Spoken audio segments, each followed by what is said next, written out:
தமிழ் தேசிய பேரவையின் ஏற்பாட்டில் வரப்போகும் புதிய அரசியலமைப்பு தமிழ் மக்களின் அரசியல் உரிமைகளை வென்றெடுக்கக்கூடிய சமஷ்டி அடிப்படையிலான அரசியலமைப்பை வலியுறுத்தும் கலந்துரையாடல் ஆரம்பம். யாழில் வாடகைக்காரை அடகு வைத்த நபர் விசாரணைக்கு பயந்து வீதியில் விட்டு தப்பிப்பு. ஸ்ரீதரனின் பதவி நீக்கம் பற்றி பகிரங்கமாக சொல்ல முடியாது, சுமந்திரன் அதிரடி. வெளிநாட்டில் பதுக்கப்பட்டுள்ள பெருந்தொகை அரச சொத்துக்கள் சிக்கலில் இருந்து தப்பிக்க நாமல் திட்டம் சதி திட்டம். நாட்டில் பரபரப்பை ஏற்படுத்தி இரட்டை கொலை, கிடைத்துள்ள முக்கிய தகவலை வெளியிட்ட அதிகாரி. யாழ் பல்கலையில் ஏற்றப்பட்ட கருப்பு கொடி சட்ட நடவடிக்கை எடுக்க முடிவு. வழிவடக்கில் பாதுகாப்பு தரப்பின் வசமுள்ள காணிகளில் ஒரு தொகுதியை சித்திரை புத்தாண்டுக்கு முன் விடுவிக்க நடவடிக்கை, அமைச்சர் சந்திரசேகர். தமிழ் தேசிய பேரவையின் ஏற்பாட்டில் வரப்போகும் புதிய அரசியலமைப்பு தமிழ் மக்களின் அரசியல் உரிமைகளை வென்றெடுக்கக்கூடிய சமஷ்டி அடிப்படையிலான அரசியல் அமைப்பை வலியுறுத்தும் கலந்துரையாடல் இன்று நல்லூர் இளங்கலைஞர் மண்டபத்தில் இடம்பெற்றது. குறித்த கலந்துரையாடலில் வரப்போகும் புதிய அரசியலமைப்பு தமிழ் மக்களின் அரசியல் உரிமைகளை பாதுகாக்கும் சமஷ்டி அடிப்படையிலான அரசியலமைப்பை வலியுறுத்துவதும் நாடாளுமன்றத்திலும் தமிழர் தரப்பு ஓரணியில் செயற்படுவது தொடர்பிலும் கலந்துரையாடல் இடம்பெற்றது. மத தலைவர்கள், அரசியல் பிரமுகர்கள், சமூக செயற்பாட்டாளர்கள், பல்கலைக்கழக மாணவர்கள், புத்திஜீவிகள் என பலரும் கலந்து கொண்டனர்.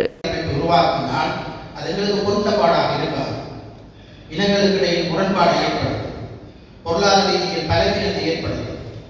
இந்த நிலையிலும் படிப்பினையை அரசியலமைப்பு என்ற சரத்து அல்லது ஏரிய முடியக்குள்ள உலகிக் கொண்டீங்க அந்த அரசியலமைப்பு என்ன தன்மையானது என்று அடிப்படையாக கொண்டுதான் பொருள் கோடலை நீதிமன்றங்கள் வழங்கும். அது ஒட்டி ஆட்சி அரசியலமைப்பா அல்லது சமஷ்டி ஆட்சி அரசியலமைப்பா.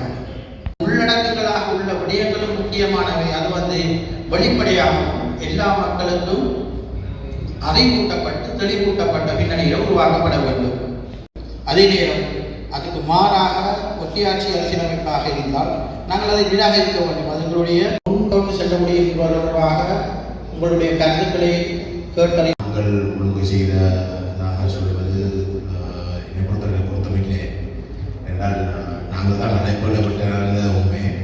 ஆனால் நாங்கள் தொடர்ச்சியாக சிவில் சமூக தரப்புகளோடு நாங்கள் பேசிக்கொண்டு வருகிறோம். 2024 பாராளுமன்ற தேர்தலுடைய முடிவுகளுடைய ஆபத்துகளை விலக்கிக் கொண்டு தமிழ் தேசிய நிலைப்பாட்டை எந்த விதமான கேள்விகளுக்கு உட்படுத்தாத வகையிலே நாங்கள் வைச்சிருப்பதாக இருந்தால் என்பிபி அரசாங்கத்தை கவிழ்ந்த தமிழர் தாயக நிலப்பரப்பிலே இருக்கக்கூடியவற்றை அனைத்து தரப்புகளும் ஒரு பொது நிலைப்பாட்டில் பெறவோடும்.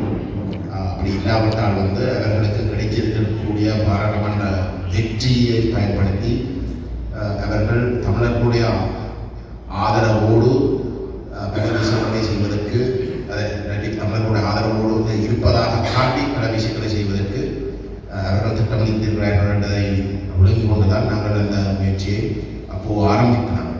ஆரம்பித்தது கட்சிகளுக்கிடையிலே ஒரு அவசரமாக ஒரு புரிந்துணர்வை ஏற்படுத்த வேண்டும். ஒரு பொது புள்ளியிலே நாங்கள் வரக்கூடிய ஒரு தடத்தை ஏற்படுத்துவோம் என்ற நோக்கத்தோடு தொடங்கினது. அதற்கு பிற்பாடு நாங்கள் சிவில் சமூக அமைப்புகள் செயற்பாட்டாளர்களோடும் அது உண்மையான எல்லோரோடையும் நாங்கள் பேசினோம். மீடியா பல தரப்புகளோடு நாங்கள் பேசிக்கொண்டு வருகிறோம். அந்த வகையிலே அந்த கட்சிகளுக்கு இடையிலான விளக்கப்பாட்டை ஏற்படுத்துகின்ற அந்த முயற்சி ஒரு கட்டத்தில் துரதிர்ஷ்டவசமாக அது தோல்வி அடைகின்ற பொழுது, அதாவது அது தேவையில்லை என்று ஒரு தரப்பு கூறி அந்த பேச்சுவார்த்தையிலிருந்து விலகின இடத்திலே அந்த கட்சிகளுக்கு இடையிலான அந்த பேச்சுவார்த்தைகள் ஒரு சந்தித்த நிலைக்கு வந்தது.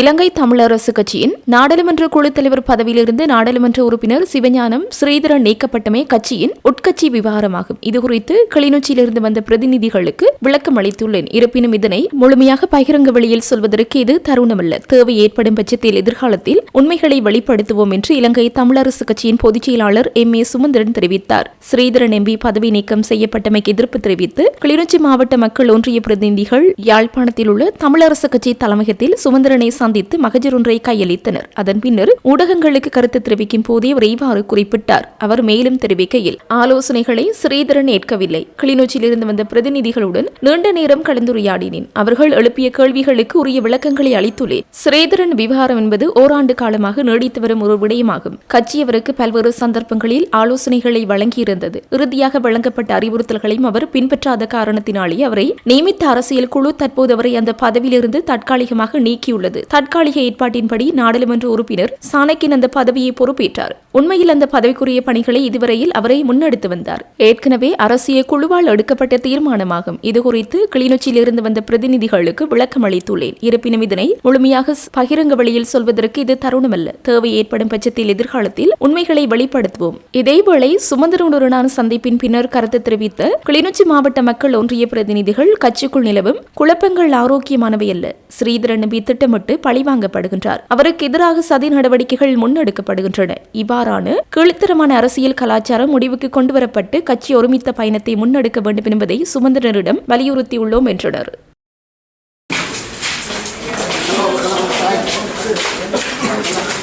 கிளிநொச்சியில இருந்து கட்சி ஆதரவாளர்கள் சிலர் வந்து எங்களோடு ஒரு சம்பாஷணை நடத்தியிருக்கிறார்கள். எங்களுக்கு ஒரு மகஜர் தந்திருக்கிறார்கள். அதிலே கௌரவ பாராளுமன்ற உறுப்பினர் திரு ஸ்ரீதரன் அவர்களை பாராளுமன்ற குழு தலைவர் பதவியில இருந்து நீக்கினது சம்பந்தமாக அவர்கள் கேள்விகள் கேட்டிருக்கிறார்கள். நீண்ட நேரம் அவர்களோடு உரையாடி அதற்கான விளக்கங்களை அவர்கள் கரசனையோடு வந்து கேட்ட காரணத்தினாலே அதற்கான விளக்கங்களை நாங்கள் அவர்களுக்கு சொல்லியிருக்கிறோம்.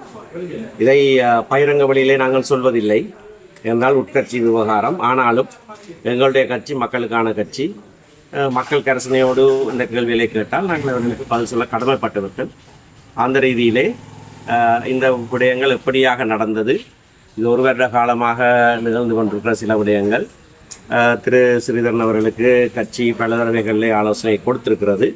அதன் பிறகுதான் இறுதியிலேயும் ஒரு அறிவுரையாக அவருக்கு சொல்லப்பட்டதை அவர் செய்யாத காரணத்தினாலே அந்த பதவிக்கு அவரை நியமித்த எங்களுடைய அரசியல் குழு தற்காலிகமாக அவரை அந்த பதவியிலிருந்து விலக்கி இருக்கிறது. தற்காலிகமாக கௌரவ சாணக்கியன் ராசமாணிக்கம் அந்த பதவியை பொறுப்பேற்பார். ஏனென்றால் அந்த பதவிக்குரிய கர்மங்களை பொறுப்புகளை இது வரைக்கும் நிறைவேற்றியவரும் அவர்தான். அதுவும் ஏற்கனவே அரசியல் குழுவிலே எடுக்கப்பட்ட ஒரு தீர்மானம். ஆகையினாலே இந்த தற்காலிக ஏற்பாடு செய்வதற்கு ஏன் நேர்ந்தது என்ற விளக்கத்தை அவர்கள் கரசனையோடு வந்து கேட்ட காரணத்தினாலே அவர்களுக்கு நாங்கள் சொல்லியிருக்கிறோம். அதை பகிரங்க வழியிலே நான் இப்பொழுது சொல்வதற்கு தயாரில்லை. பகிரங்க வழியிலே சொல்ல வேண்டிய தேவை ஏற்பட்டால் அந்த வழியிலே நாங்கள் அதனை சொல்லுவோம்.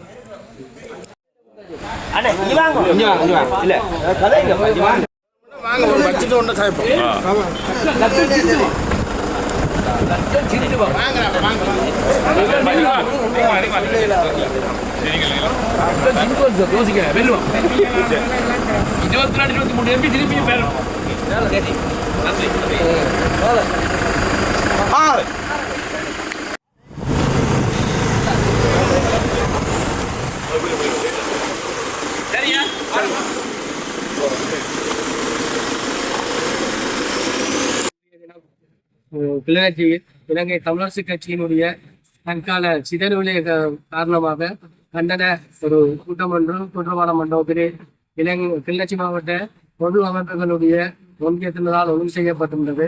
அந்த கூட்டத்தின் விரைவிலே ஒரு கண்டன அறிக்கை ஒன்று வாசிக்கப்பட்டது. அந்த கண்டன அறிக்கையை நாங்கள் இன்றைய தினம் மாலை வேளை இலங்கை தமிழரசு கட்சியினுடைய தலைமைச் செயலம் அமைந்திருக்கக்கூடிய இந்த மாட்டின் வீதியிலே கட்சியினுடைய தலைவர் தன்னுடைய தனிப்பட்ட விடயம் காரணமாக புலம்பெயர் தேசத்தில் இருப்பதனால் கட்சியினுடைய பொதுச் செயலாளர் அவர்களிடம் அந்த அறிக்கையை கையளித்து கட்சியினுடைய தற்கால நிலையும் தற்பொழுது பேசுவர்களாக இருக்கின்ற அந்த நாடாளுமன்ற குழு பதவி மற்றொருவருக்கு வழங்கப்பட்ட சம்பந்தமான அந்த விஷயம் சம்பந்தமாக பொதுச் செயலாளருடன் நாங்கள் எங்களுடன் இருந்த எங்களுடைய கருத்துக்களையும் எங்களுடைய தமிழ் தேசியத்தின்பால் எங்களிடம் இருந்த அந்த தெளிவான கருத்துக்களையும் அவரிடம் எடுத்துரைத்திருக்கிறோம். எனவே மீளவும் இந்த தமிழரசு கட்சி மிளிர்ந்து தமிழ் மக்களுடைய விடிவுக்காக செயற்பட வேண்டும்.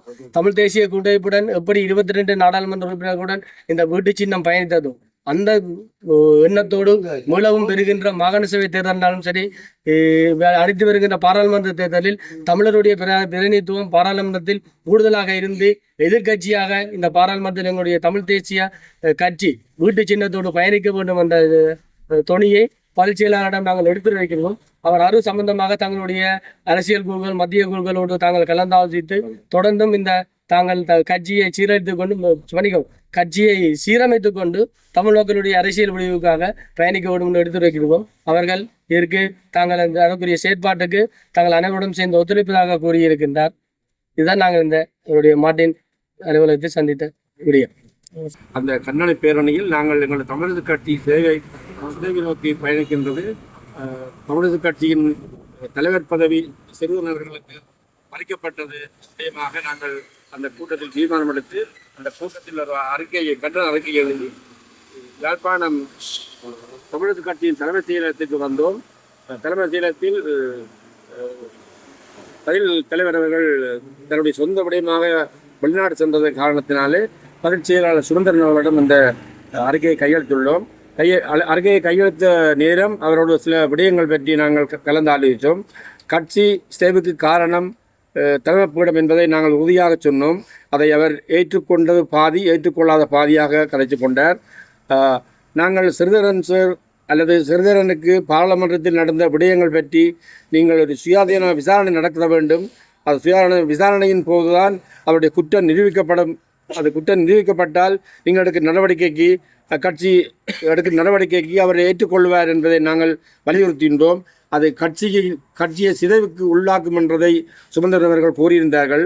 கட்சி சிதைந்துதான் இருக்கின்றது என்பதை நாங்கள் மக்களாகிய நாங்கள் அனைவரும் உணர்வோம். ஏனென்றால் போன பாராளுமன்ற தேர்தலில் யாழ்ப்பாணத்தில் ஒரு பாராளுமன்ற உறுப்பினர் தெரிவு செய்யப்பட்டார். தென்னிலங்கை கட்சிக்கு 3 ஆசனங்கள் கிடைக்கப்பெற்றது. இது இந்த கட்சியின் சிதைவுதான் காரணம். கட்சியின் சிதைவு என்று பார்த்தால் கட்சியில் உள்ளவர்கள் விட்டு கொடுப்புத்தன்மை இல்லை என்பதை நாங்கள் அறிகிறோம். ஒரு தலைமைப்பீடம் என்பது சில பிள்ளைகள் சரிகளுக்கு அப்பால் தங்கள் கட்சியை வழிநடத்தி செல்ல வேண்டும். சட்டம் என்பது அல்லது கட்சியை நீக்குவது என்பது அனைவருக்கும் ஒரே முடிவாக இருக்க வேண்டும். பல பேர் இந்த கட்சியில் சில தீய செயல்களை செய்து கொண்டும் இந்த கட்சியில் இருக்கின்றார்கள். அதை நான் பேர் சொல்லி குறிப்பிட விரும்பவில்லை. யாழ்ப்பாணத்திலும் முல்லைத்தீவு கருத்துறைப்பற்றிலும் அப்படிப்பட்ட கட்சியில் இருக்கின்றார்கள். அவர்களுக்கு ஒரு நியாயம், தமிழ் தேசியத்தின் பால் பயணிக்கின்ற ஒரு பாராளுமன்ற உறுப்பினருக்கு ஒரு நியாயம் என்ற வகையில் தான் நாங்கள் இன்று கேள்வி கேட்டோம். அதற்கு தாங்கள் அனைத்து உறுப்பினர்களும் சேர்ந்து ஒரு நல்ல முடிவெடுத்து ஒரு விசாரணை நடத்தி அந்த விசாரணை மூலமாக அவருடைய குற்றம் நிரூபிக்கப்படும் என்றதை உறுதினார். நாங்கள் சொன்னோம், குற்றம் நிரூபிக்கப்பட்டால் அவருடைய பதவியை நீங்கள் பறிப்பதற்கு தயார். அவர் பப்ளிக்கு அந்த டான் டிவியில் ஒரு பேட்டி கொடுத்திருந்தார். என்னுடைய 8 தடவை நான் வாக்களித்தது உறுதிப்படுத்தி இருந்தால் என்னுடைய பதவியை திறக்க நான் தயாராக இருக்கின்றேன் என்று கூறியிருந்ததை நாங்கள் இங்கே வலியுறுத்தியிருந்தோம். ஆகவே அவருடைய குற்றம் நிரூபிக்கப்பட்டால், இங்கே தமிழக கட்சியின் பதில் செயலாளர் சுமந்திரன் அவர்கள் கூறுகிற குற்றம் நிரூபிக்கப்பட்டால் அவர் கட்சியிலிருந்து விலக்கப்படலாம் என்பதை நாங்கள் ஆணித்தனமாக சொல்லியிருந்தோம். ஆகவே ஒரு சுயாதீன விசாரணை ஒன்றை நடத்தி அவருடைய குற்றம் செய்திருந்தால் அது விதிக்கப்பட வேண்டும் என்று நாங்கள் கேட்டுக்கொண்டோம். அதற்கு இணங்க வருங்காலங்களில் அதை பற்றி நாங்கள் யோசிக்கின்றோம் என்று எங்களுக்கு சொன்னதன் காரணமாக நாங்கள் இன்று இந்த கலந்துரையாடலை முடித்து வெளியில் வந்துள்ளோம்.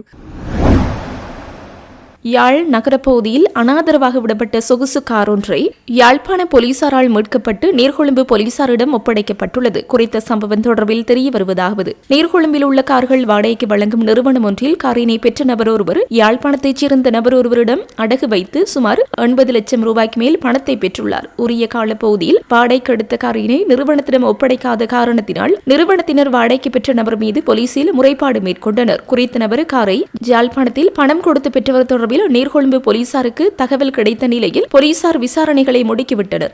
இந்த நிலையில் வேறு வழியின்றி வாடகைக்காரனை பணம் கொடுத்து பெற்ற யாழ்ப்பாணத்தைச் சேர்ந்தவர் யாழ் நகர பகுதியில் குறித்த காரினை நிறுத்திவிட்டு தப்பிச் சென்றிருக்கலாம் என போலீசார் சந்தேகம் வெளியிடுகின்றனர். காரினை மீட்டு யாழ்ப்பாண போலீசார் போலீஸ் நிலையம் கொண்டு சென்ற நிலையில் நீர்கொழும்பு போலீசாரிடம் ஒப்படைத்துள்ள நிலையில் போலீசார் மேலதிக விசாரணைகளை மேற்கொண்டு வருகின்றனர். அறகலிய போராட்டத்தின் பின்னணியில் வெளிநாட்டு சதி இருக்கிறது என்று நாமல் ராஜபக்ச எம்பி சுமத்தியுள்ள குற்றச்சாட்டுகள் தோல்வியுற்ற அரசியல்வாதிகளின் விரக்தியை காட்டுகின்றன என்று தேசிய மக்கள் சக்தி அரசு பதிலடி கொடுத்துள்ளது. நாமல் ராஜபக்சவின் கருத்துக்கள் தொடர்பில் வெளிவிகார அமைச்சர் விஜிதஹேரத் ஊடகங்களிடம் தெரிவிக்கையில், அறகலி என்பது வெளிநாட்டு நிதியில் இயங்கியதல்ல, அது ராஜபக்சகளின் தவறான பொருளாதார கொள்கைகளால் மக்கள் பட்டினியால் வாடிய போது வெடித்த தனிச்சையான மக்கள் எழுச்சியாகும். எரிபொருள் வரிசைகளிலும் மின்சார தடையிலும் மக்கள் அவதிப்பட்ட போது இந்த தேசப்பற்று எங்கே போனது? மக்கள் வழங்கிய ஜனநாயக தீர்ப்பை ஏற்றுக்கொள்ள முடியாமல் அதனை வெளிநாட்டு சதி என்று கூறுவது ஒட்டுமொத்த நாட்டு மக்களையும் அவமதிக்கும் செயலாகும். கடந்த காலங்களில் இடம்பெற்ற பாரிய நிதி மோசடிகள் மற்றும் ஊழல்கள் குறித்த விசாரணைகளை எமது அரசு தீவிரப்படுத்தியுள்ளது. குறிப்பாக வெளிநாடுகளில் பதுக்கப்பட்டுள்ளதாக கூறப்படும் திருடப்பட்ட தேசிய சொத்துக்களை மீட்பதற்கான சட்ட நடவடிக்கைகள் முன்னெடுக்கப்பட்டு வருகின்றன. இந்த விசாரணைகளிலிருந்து தப்பிப்பதற்கு மக்கள் மத்தியில் மீண்டும் குழப்பத்தை ஏற்படுத்துவதற்கே நாமல் ராஜபக்ச இவ்வாறான ஆதாரமற்ற கருத்துக்களை கூறி வருகின்றார். கடந்த அறகலிய போராட்டத்தின் போது அமைதியான முறையில் போராடிய இளைஞர்கள் மீது குண்டர் தாக்குதல்களை ஏவிவிட்டது யார் என்பது ஒட்டுமொத்த நாட்டுக்கும் தெரியும். அன்று அதிகாரத்தை பயன்படுத்தி இளைஞர்களை ஒடுக்கியவர்கள் இன்று அவர்கள் மீது ஆணைக்குழு அமைப்பதாக கூறுவது வேடிக்கையானது. 1988 மற்றும் 1989 காலப்பகுதியை பற்றி பேசும் நாமல் கடந்த காலங்களில் இளைஞர்களுக்கு எதிராக நிகழ்த்தப்பட்ட அரசு வன்முறைகளை முதலில் திரும்பி பார்க்க வேண்டும். நாம் எந்த ஒரு அச்சுறுத்தலுக்கும் அல்லது அடக்குமுறைக்கும் அஞ்ச போவதில்லை. ஊழல்வாதிகளுக்கு எதிரான சட்ட நடவடிக்கைகள் எவ்வித அரசியல் தலையீடுமின்றி தொடரும். பழைய திருடர்களை பாதுகாக்கும் அரசியல் கலாச்சாரம் இனி இலங்கையில் செல்லுபடியாகாது என குறிப்பிட்டுள்ளார். 2025 ஆண்டைப் போலவே இந்த ஆண்டின் தொடக்கத்தில் நாட்டில் பல்வேறு பகுதிகளில் இருந்து பல துப்பாக்கிச்சூடு சம்பவங்கள் பதிவாகியுள்ளன. வருடத்தின் 1.5 மாதங்களில் நாட்டில் பல்வேறு பகுதிகளில் இருந்து 7 துப்பாக்கிச்சூடு சம்பவங்கள் பதிவாகியுள்ளன. இதன் விளைவாக 7 பேர் உயிரிழந்துள்ளனர் மற்றும் 4 பேர் காயமடைந்துள்ளனர். இந்த நிலையில் நேற்று முன்தினம் மதியம் நடந்த அக்குறைகுட இரட்டை கொலையானது நாட்டில் பெரும் பரபரப்பு ஏற்படுத்தியுள்ளது. இந்த இரட்டை கொலை அக்குறைகுட ராணுவ தலைமையகத்திற்கு அருகில் உள்ள ஒரு பல்பொருள் அங்காடிக்கு முன்னால் நடாத்தப்பட்டது. இது முழு நாட்டையும் அதிர்ச்சிக்குள்ளாக்கிய ஒரு சம்பவமாகும். இந்த கொலை உயர் பாதுகாப்பு வளையத்திற்கு அருகில் நடந்தது என்பதும் குறிப்பிடத்தக்கது. இதன்போது சட்டத்திரணி புத்திக மல்லவராட்சி மற்றும் அவரது மனைவி படுகொலை செய்யப்பட்ட நிலையில் துப்பாக்கிதாரிகள் தப்பியோடியிருந்தனர். 256 துப்பாக்கிகளை ஏந்திய காரில் வந்த 2 துப்பாக்கிதாரிகள் காரின் பின் இருக்கையிலிருந்து இறங்கி சட்டத்திரணியின் காரின் முன்பக்கத்தில் இருந்தும் பக்கவாட்டில் இருந்தும் துப்பாக்கிச்சூடு நடாத்தினர். போலீசாரின் விசாரணையில் துப்பாக்கிச்சூடு நடாத்தியவர்கள் சுமார் 10 முறை துப்பாக்கிச்சூடு நடாத்திவிட்டு சென்றது தெரியவந்தது. ஜீப்பில் இருந்த தம்பதியினர் சம்பவ இடத்திலேயே உயிரிழந்துள்ளனர். கரந்தனிய சுத்தாவின் தகவலை குறித்த சட்டத்தரணி லொக்குப்பட்டி என்ற நபருக்கு வழங்கியதால் அவரை இந்த கொலையை திட்டமிட்டு செய்திருக்கலாம் என்று பாதுகாப்பு படையினர் சந்தேகிக்கின்றனர். இந்த நிலையில் இந்த படுகொலைகளை தொடர்ந்து கரந்தனியவின் சட்ட விவகாரங்களில் ஈடுபட்டுள்ள தரப்பினரை தாக்க லொக்குப்பட்டி தரப்பினர் திட்டமிட்டுள்ளதாக தகவல் கிடைத்துள்ளதாக மூத்த போலீஸ் அதிகாரி ஒருவர் தெரிவித்தார். கரந்தனிய சுத்தா என்று அழைக்கப்படும் ஜெயலலிதா சில்வா வெளிநாட்டில் தலைமறைவாகி இருப்பதாகவும் ராணுவத்திலிருந்து தப்பியோடிய பிறகு அவர் தென்மாகாணத்தை மையமாக கொண்டு குற்றச்செயல்களை நடாத்தி வருவதாகவும் தெரிவிக்கப்படுகின்றது. கரந்தனிய சுத்தா ஒரு ஒப்பந்த கொலையாளி என்றும் போதைப்பொருள் கடத்தல் மற்றும் மிரட்டி பணம் பறித்தல் போன்ற குற்றங்களை செய்துள்ளதாகவும் போலீஸ் அறிக்கைகள் தெரிவிக்கின்றன. இந்த நிலையில் படுகொலை செய்யப்பட்ட சட்டத்திரணி சுமார் 5 ஆண்டுகளாக குற்றவியல் வழக்குகளை முக்கியமாக பிரதிநிதித்துவப்படுத்தி வந்ததாக தெரிவிக்கப்படுகின்றது. நாட்டின் பல பகுதிகளில் இதுபோன்ற வழக்குகளில் முன்னிலையாவதன் மூலம் போலீஸ் நிலையங்கள், புலனாய்வு பிரிவுகள் மற்றும் சிறைச்சாலை போலீசாரால் கைது செய்யப்பட்ட குற்றவாளிகளை பார்வையிடுவதன் மூலமும் சந்திப்பதன் மூலமும் அவர் தன் தொழில்முறை கடமைகளை செய்துள்ளதாகவும் கூறப்படுகின்றது. இலங்கையின் சுதந்திர தினத்தன்று யாழ்ப்பாணம் பல்கலைக்கழகத்தில் கருப்பு கொடி ஏற்றிய மாணவர்களுக்கு எதிராக இம்முறை கடுமையான சட்ட நடவடிக்கைகளை எடுப்பது என்று பல்கலைக்கழக மானியங்கள் ஆணைக்குழு தீர்மானித்துள்ளது. இலங்கையின் சுதந்திர தினத்தை கரிநாளாக அறிவித்து தமிழர் தாயகத்தில் இம்முறை போராட்டங்களும் பேரணிகளும் முன்னெடுக்கப்பட்டன. இதனை முன்னிட்டு யாழ்ப்பாணம் பல்கலைக்கழகத்தில் கருப்பு கொடி பறக்க விடப்பட்டிருந்தது. பல்கலைக்கழக மானியங்கள் ஆணைக்குழுவின் அண்மைய கூட்டத்தில் இந்த விடயம் தொடர்பில் அவதானம் செலுத்தப்பட்டுள்ளதுடன் கருப்பு கொடி ஏற்றிய மாணவர்களுக்கு எதிராக கடும் நடவடிக்கைகளை மேற்கொள்ளவும் தீர்மானிக்கப்பட்டுள்ளது. கடந்த வருட சுதந்திர தினத்தன்றும் யாழ்ப்பாணம் பல்கலைக்கழகத்தில் கருப்பு கொடிகள் பறக்கவிடப்பட்டிருந்தன. இது தொடர்பில் நடவடிக்கை எடுக்குமாறு சம்பந்தப்பட்ட மாணவர்களின் ஒளிப்படங்களுடன் பல்கலைக்கழக மானியங்கள் ஆணைக்குழு யாழ் பல்கலைக்கழகத்திற்கு அறிக்கை அனுப்பியிருந்தது. எனினும் யாழ் பல்கலைக்கழக நிர்வாகம் எந்த நடவடிக்கையும் எடுக்கவில்லை. இது தொடர்பிலும் பல்கலைக்கழக மானியங்கள் ஆணைக்குழுவின் அண்மைய கலந்துரையாடலில் அதிருப்தி வெளியிடப்பட்டது. அத்துடன் எதிர்காலத்தில் இவ்வாறான பிரச்சனைகள் இடம்பெறாமல் எவ்வாறு தவிர்ப்பது என்றும் பல்கலைக்கழக மானியங்கள் ஆணைக்குழு அவதானம் செலுத்தியுள்ளது. இது தொடர்பில் விசேட அறிக்கையொன்றை வழங்குமாறு பல்கலைக்கழகத்தை கோரியுள்ளது என்றும் தெரிய வருகின்றது. யாழ்ப்பாணம் வலிகாமம் வடக்கில் பாதுகாப்பு தரப்பின் கட்டுப்பாட்டில் உள்ள ஒரு தொகுதி தனியார் காணிகளை சித்திரை புத்தாண்டுக்கு முன்னர் விடுவிக்க நடவடிக்கை எடுக்கப்பட்டுள்ளதாகவும் வடக்கின் அபிவிருத்தியில் ஜனாதிபதி கூடிய கவனம் செலுத்தி வருவதாகவும் கடற்றொழில் அமைச்சர் ராமலிங்கம் சந்திரசேகர் தெரிவித்துள்ளார். வழிவடக்கு காணி விடுவிப்பு தொடர்பில் தொடர்பு கொண்டு கேட்டபோதே இவ்வாறு தெரிவித்தார். மேலும் தெரிவிக்கையில் அரசாங்கம் என்ற வகையில் மக்களுடைய காணிகளை மக்களுக்கே பெற்றுக் கொடுக்க வேண்டும் என்ற நிலைப்பாட்டில் தான் நாம் தொடர்ந்து பயணித்துக் கொண்டிருக்கின்றோம். நாட்டில் ஏற்பட்ட அசாதாரண நிலைமை காரணமாக குறிப்பாக வடமாகாணத்தில் மக்களுடைய தனியார் காணிகள் பாதுகாப்பு தேவைக்காக பாதுகாப்பு தரப்பினரின் கட்டுப்பாட்டில் வைத்திருக்க வேண்டிய தேவை ஏற்பட்டது. யுத்தம் நிறைவடைந்து 15 வருடங்கள் கடந்த நிலையில் மக்களுடைய காணிகள் இன்னும் விடுவிக்கப்படாமல் இருப்பது தொடர்பில் அரசாங்கம் என்ற வகையில் கரிசனை கொண்டுள்ளோம். வழிவடக்கில் பாதுகாப்பு தரப்பினரிடம் உள்ள தனியார் காணிகளை படிப்படியாக உரியவர்களுக்கு பெற்றுக் கொடுக்கும் வேலை திட்டம் ஆரம்பிக்கப்பட்டுள்ளது. எதிர்வரும் ஏப்ரல் மாதம் அளவில் வழிவடக்கின் சில பகுதிகளை மக்களிடம் வழங்குவதற்கான ஏற்பாடுகளை ஜனாதிபதி அனுரகுமார திசாநாயக்கவின் அறிவுறுத்தலுக்கு அமைய பாதுகாப்பு அமைச்சு மேற்கொண்டு வருகிறது. அதேவேளை வடக்கின் அபிவிருத்தி தொடர்பில் ஜனாதிபதி கூடிய கவனம் செலுத்தி வருகின்றார். குறிப்பாக யாழ்ப்பாண விமான நிலையம் காங்கேசந்துறை துறைமுக அபிவிருத்தி தொடர்பில் விசேட கவனம் செலுத்தப்படும் நிலையில் வடபகுதி கிராமப்புற வீதிகளை புனரமைப்பதற்கான விசேட நிதி ஒதுக்கீடுகள் மேற்கொள்ளப்பட்டு வீதி அபிவிருத்தி பணிகள் ஆரம்பிக்கப்பட்டுள்ளன. அத்துடன் வடபகுதி மீனவர்களின் வாழ்வாதாரங்களை கருத்தில் கொண்டு இறங்குதுறைகளை புனரமைப்பதற்கான நிதி ஒதுக்கீட்டு அபிவிருத்தி வேலைகள் ஆரம்பிக்கப்பட்டுள்ளது. ஆகவே அரசாங்கம் என்ற வகையில் மக்களின் அபிவிருத்தி மற்றும் வாழ்வாதார பிரச்சினைகளுக்கு தீர்வு வழங்குவதற்காக பல்வேறு சவால்களையும் தாண்டி பயணித்துக் கொண்டிருக்கிறோம் என மேலும் தெரிவித்தார்.